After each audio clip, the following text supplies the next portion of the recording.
पिछले वीडियो में मैंने हेल्थ केयर के बारे में बताया था, जिसमें 12th क्लास में हेल्थ केयर के विषय में क्या-क्या हमें पढ़ना है उसके विषय में हमने चर्चा किया था।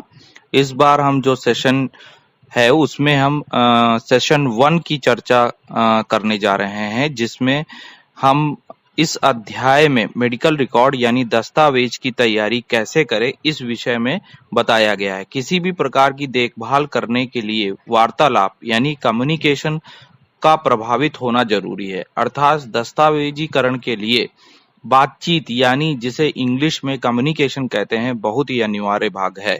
इस अध्याय में आप दस्तावेजीकरण का अध्ययन सबसे पहले पढ़ेंगे। देखभाल के लिए आपका मरीजों से अच्छा वार्तालाप होना चाहिए, तभी उनकी समस्या समझ आएगी। इस रिकॉर्ड में कुछ महत्वपूर्ण उद्देश्य की पूर्ति होती है। नंबर 1, जिसमें सबसे पहले आता है अच्छा संचार, यानी अच्छी बातचीत करने से, अच्छे प्रकार से पेशेंटों से बातचीत करने से ही आप एक अच्छा रिकॉर्ड बना सकते हैं। नंबर 2 में उपचार व चिकित्सा संबंधी आदेशों की जानकारी आपको इस रिकॉर्ड से मिल सकती है। देखभाल किस प्रकार किया जाए इसकी पूरी जानकारी या देखभाल किस प्रकार से हुई इसकी पूरी जानकारी आपको इस रिकॉर्ड से मिल जाती है। देखभाल की गुणवत्ता का भी इससे पता चल जाता है और देखभाल के लिए क्या योजना बनाई गई थी और किस प्रकार की योजनाओं को और बनाया जाए ये भी पता चल जाता है। इसके बाद जो छठवां पॉइंट है उसमें अगर हम देखें तो अनुसंधान यानी रिसर्च करने के लिए हमें इन मरीजों के बारे में पता चलेगा। अभी तत्काल समय में आपने देखा कि कोरोना के बहुत सारे पेशेंट्स थे। इन कोरोना के पेशेंट्स को से हमें कोरोना संबंधी जानकारियां प्राप्त हुई और उसके आधार पर उसका टीकाकरण बनाया गया। इसके बाद जो हमारा अगला पॉइंट है कि ये पता चलता है कि हमको किस प्रकार का निर्णय लिया जाए कि ये पेशेंट ठीक हो सके। इसके बाद जो अगला पॉइंट है वो इसमें ये समझ में आता है कि शिक्षा के लिए भी इसका बड़ा उपयोग है। मेडिकल कॉलेजों में मेडिकल पेशेंट्स के बारे में डिटेल पढ़ाया जाता है, जिससे हमें काफी डिसीज कंडीशंस के बारे में जानकारी मिलती है।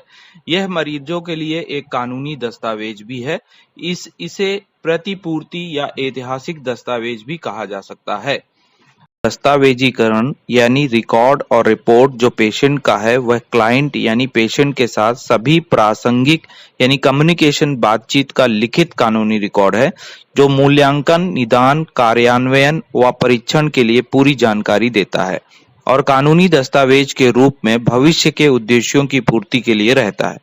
इसके कुछ उद्देश्य भी हैं जिन पर हम चर्चा करते हैं, जिनका पहला उद्देश्य अर्थात आप अपनी पुस्तक में देखें कि पहला उद्देश्य यह बताता है कि 24 घंटे के दौरान पेशेंट का देखभाल किस प्रकार हुआ, यानी पेशेंट को किस तरीके से देखा गया और टीम के सदस्यों द्वारा अलग अलग तरीके से पेशेंट की पूरी जानकारी संग्रहित की जाती है और यह भी पता चलता है कि डॉक्टर, नर्स और अन्य स्वास्थ्य कर्मियों द्वारा किस प्रकार से पेशेंट का देखभाल हुआ।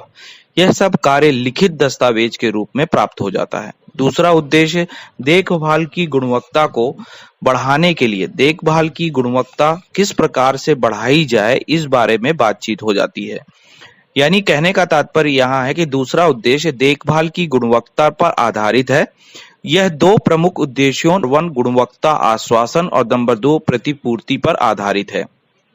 गुणवत्ता आश्वासन में एजेंसियां समय समय पर ऑडिट करती हैं और यह निर्धारित होता है कि मरीज का जो उपचार है उचित तरीके से हो रहा है कि नहीं। तीसरा उद्देश्य प्रतिपूर्ति पर है, जिसका मतलब है बीमा व अन्य एजेंसियों द्वारा डाइट केयर के लिए प्रतिपूर्ति ग्राहक के रिकॉर्ड की समीक्षा की जाती है। चौथा उद्देश्य अदालतों में यह सबूतों के रूप में कार्य करती है, जैसे कि एक्सीडेंट केस, रेप, जलना जैसे मरीजों के लिए यह कानूनी दस्तावेज है। यह अनुचित देखभाल करने वाले चिकित्सकों के विरुद्ध में भी काम आता है। पांचवा दृष्टिकोण यह है कि यह शोधकर्ता यानी रिसर्च करने वालों के लिए उपयोगी है, अर्थात रोगी की जानकारी व उसका उपचार ढूंढा जाता है।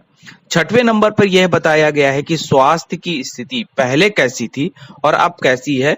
पेशेंट पहले कैसे था, अब कैसा है, इसकी पूरी जानकारी आपको इस रिकॉर्ड पर मिलती है। सातवें नंबर पर यह बताया गया है कि पेशेंट को ठीक करने के लिए किस किस प्रकार के तरीकों का इस्तेमाल किया गया और उसके लिए चिकित्सकों द्वारा किस प्रकार का निर्देश दिया गया और कौन कौन से निर्देशों का कार्यवाहन हुआ।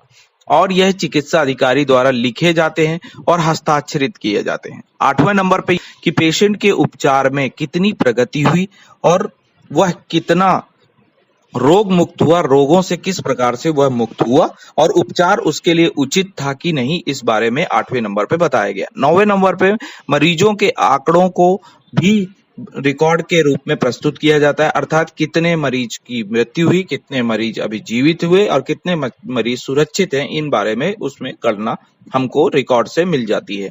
10वां नंबर में स्थानीय, राज्य, राष्ट्रीय एवं अंतरराष्ट्रीय स्वास्थ्य सेवाओं की पूरी जानकारी भी इसमें हमें मिल जाती है, अर्थात राज्य में कितने स्वास्थ्य सेवाएं मिल रही है, राष्ट्र में कितनी स्वास्थ्य सेवाएं मिल रही है, अंतरराष्ट्रीय हमें स्वास्थ्य सेवाएं किस प्रकार से मिल रही है, इसकी पूरी जानकारी हो जाती है। आगे के चैप्टर में हम सत्र 2 के बारे में चर्चा करेंगे।